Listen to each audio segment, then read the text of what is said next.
معروك رمضان، أكيد كاس الشاي بعد الإفطار ما بيحلى غير مع قطعة معروك. اللي متابع صفحتي أنا عملت على نفس طريقة كعكة الزعفران، طريقة جدا سهلة والنتيجة إن شاء الله مضمونة. بديت مع 5 ديسيلتر حليب دافي، ضفت النكهات اللي أنا بحب ضيفها اللي هي معلقة محلب، 1 شمرة، 1 ينسون، 50 جرام من الخميرة الفريش دوبتها مع الخلطة.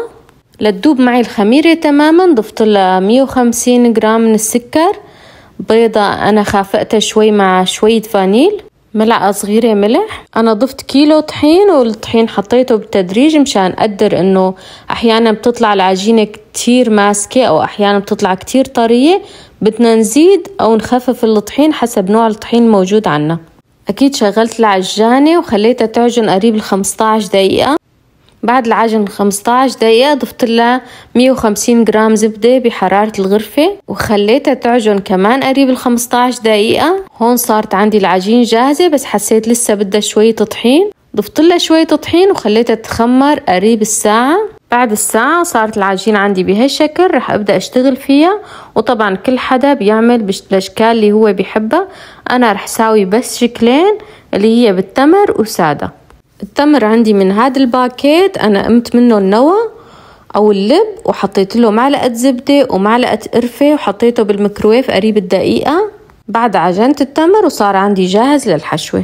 طبعا سمك المعروك مثل شكل المعروك انتوا بتتحكموا فيها، وقت تخبزوا فيكم تعملوها سميكة أو تعملوها رقيقة حسب ما انتوا بتحبوا. أنا اليوم عملت وجبة رقيقة ومبارح كنت عاملة وجبة سميكة، رح ورجيكم الوجبة السميكة بآخر الفيديو.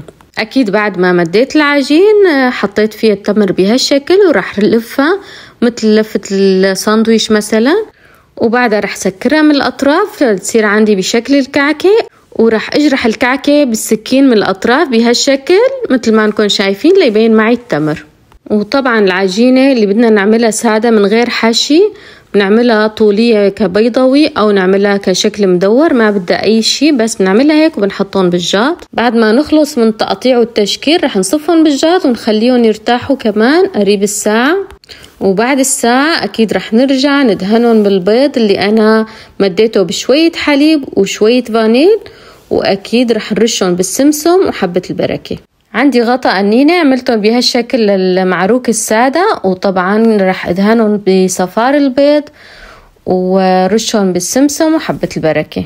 أكيد هلا صاروا جاهزين، رح حطهم على فرن شغال على 185 من فوق وتحت، والجاط رح ينحط أقل من النص يعني قريب من تحت. تختلف حرارة الأفران لهيك رح نراقب التخبيز، بس يصيروا عنا جاهزين رح نطالعهم وشوفوا كيف صار عنا شكلهم، اسفنجيات ومحمرين من فوق وتحت. عن جد يا سلام، بيشبه المعروك اللي كنا نشتريه وقت الإفطار. وأكيد رح أدهنهم بالقطر البارد، وهلا صاروا عنا جاهزين وصحة وألف هنا. شهر الخير وحب الغير، قيام الليل صيام، شهر فيه يوم أفضل من كل الأيام،